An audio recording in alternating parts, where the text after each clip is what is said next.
Ako ba yung gago sa hindi pag-defend sa girlfriend ko? Not sure kung kailan na-establish but yung girlfriend, female 27 ko, male 29, ay lagi akong tinatawag na bobo. I asked her not to, lalo na sa harap ng mga friends niya. But she likes calling me that kasi bobo naman daw talaga ako. Sabi naman yun. Who has the right to say that? Diba?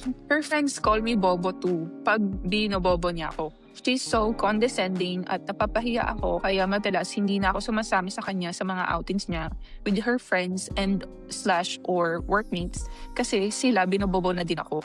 What the fuck? Ba't nandiyan ka pa rin sa relationship na yan? Oh my God. Baka Ano? na lang yung they're using the term like As a joke? a habit. Pero still, hindi maganda.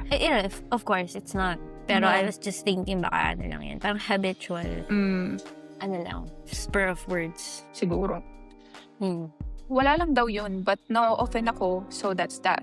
I keep asking her to stop or at least kung kaming dalawa lang. But she won't listen. Nagkaroon ng party yesterday with my workmates/friends at binobobo-bobo na naman niya ako. Sanay na yung mga close friends ko sa work but yung senior ko took none of that shit.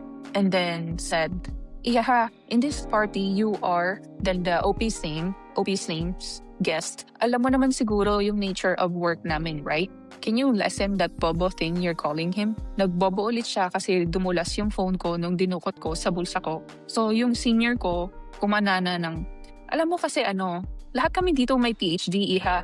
Meron din si the boyfriend's name. And he has 2. Marami for his age. Ikaw lang yung wala dito kung tutuusin. In matters of education, sa room na to, ikaw yung pinaka-bobo.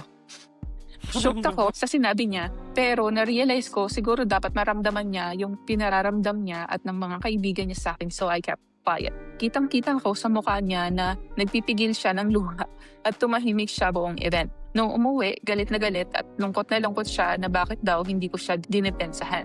Okay. I told her she needed a dose of her own meds. Ako ba yung gago? Or tama lang na maramdaman din niya yun? I also want to add, nag-sorry yung senior ko sa kanya after party for saying harsh words and that she's just looking out for me. So yun. Hi friend, I'm Iya from the Philippines.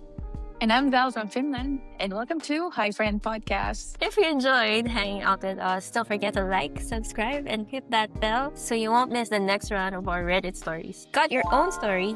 Drop it in the comments and send it to us, and we might just read it on our next episode. So, until next time, stay warm, stay tropical, and as always, bye friend. bye friend!